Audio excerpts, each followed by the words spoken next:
Bonjour Esri, welcome to this lesson which is all about the perfect tense so that we can talk about holidays that we've had in the past.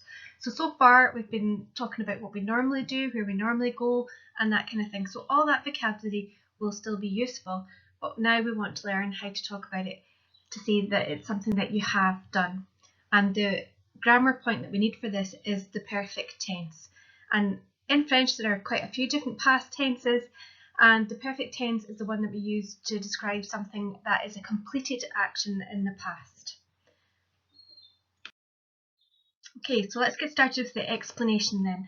In English, we can say I ate or I have eaten, and they both really tell us that we've put something into our mouths. Okay, in French, the nearest equivalent is in form is the I have eaten, but it could be translated by both I have eaten and I ate in English.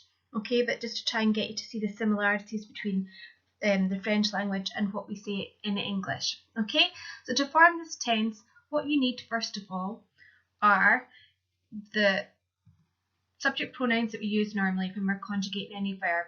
Okay, so you're used to all of these and you know what they mean. Je, tu, il, elle, nous, vous, il.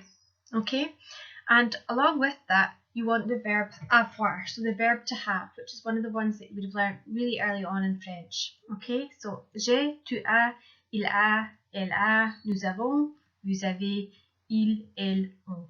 Okay, hopefully that is a verb that you're familiar with, but if not, then you need to spend some time revising that because it needs to be something that you can do just off the top of your head. And then, like I said in English, it's like saying I have, so you can see the similarity there. And then the word that I said in English was I have eaten. So eaten is a past participle. Quite often in English, a past participle has got ed on the end, so shouted, that kind of thing. Obviously, there's lots of irregular ones too, okay? But that bit is called the past participle, okay? So next you need to know how to form a past participle in French. Now normally in French you know that verbs are grouped into three different types: ER verbs, IR verbs and RE verbs.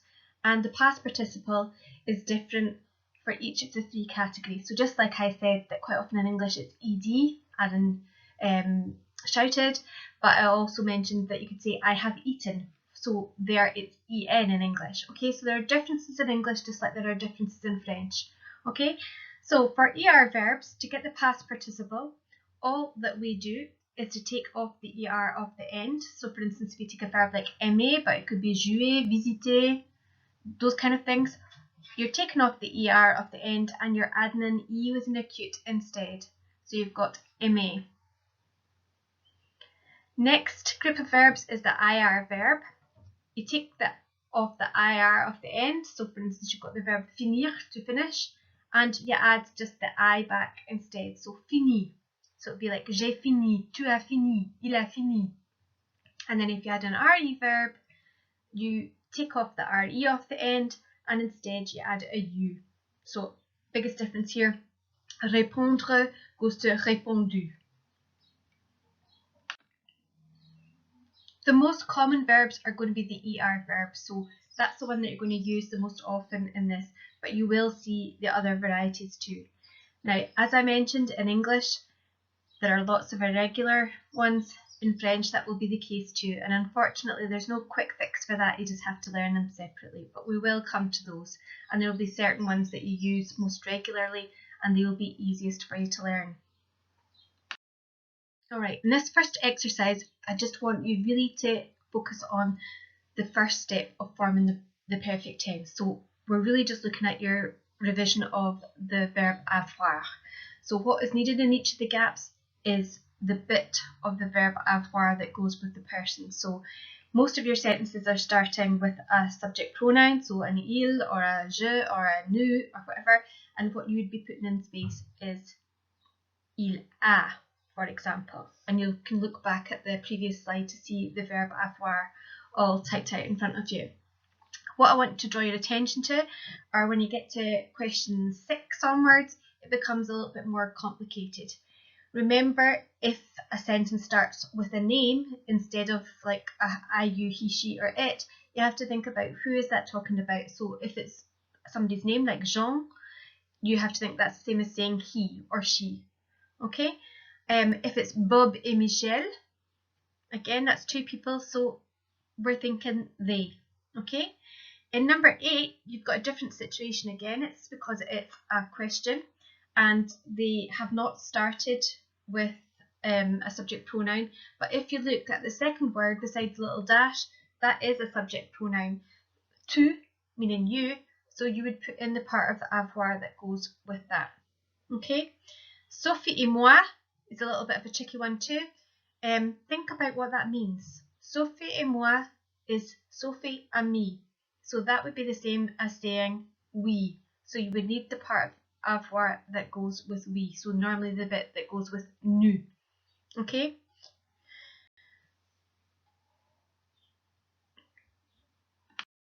Now, this exercise focuses on being able to form the past participles. So if you look at the start of the sentences, you'll see it's got the subject pronoun and it's already got the part of avoir in there for you. So it's got il a, nous avons, elle a. Okay, now there's a little gap. After the gap in brackets is a verb. Now the verb there is in its infinitive form, so it's in the form that you would find if you looked it up in the dictionary. So it's got the er on the end. So what you have to do each time is dead easy. It's exactly the same thing for each example. All that you're going to do is take the verb out of the brackets, put it in the space, and instead of putting the er on the end, replace that just with an e acute. So the e with the accent on. So it would be il a écouté de la musique. Nous avons regardé un bon film. And exactly the same process all the way down. There are no tricks here, it's just exactly the same process all the way down, so nice and easy. And the good news is that the majority of verbs that you're going to use to talk about holidays are going to be ER verbs, so it's going to be nice and easy for you. This bit should be a doddle. And then this slide deals with exactly the same process, but for the other two groups of verbs. So if you look back at what you had to do for IR verbs and RE verbs. So we look at the IR one. First of all, remember you were taking the IR off the end of the verb and instead just replacing it with the I. So dormir would become dormi and so on. So exactly the same as you did in the previous exercise. And then, so there's 3 practicing IR, and then underneath there's 3 practicing RE. And there what you're doing is taking the RE off the end and instead putting in a U. So it becomes rendre becomes rendu. Now, just as I'm saying this, I've noticed a little typo on the first exercise of the RE verbs. There is a word missing. After il, it should have the part of avoir already in there, and it should be ils ont. So maybe you could add that in when you're writing it down. Okay, apologies for that. All right. Okay, so that was a very quick taster, very quick jump into the beginning of forming the perfect tense. There is a little bit more to learn, but I think that's enough of a chunk to be going on with for the moment. I'm hoping that I can meet with you on Wednesday next week to discuss this and see if you've understood it and help you out with any questions that you might still have. And hopefully then we can go on to the second part if you're up for it and ready to move on, or if not, we can do a bit more practice on this if that's what you feel you need. Okay, look forward to seeing you then. Bye for now.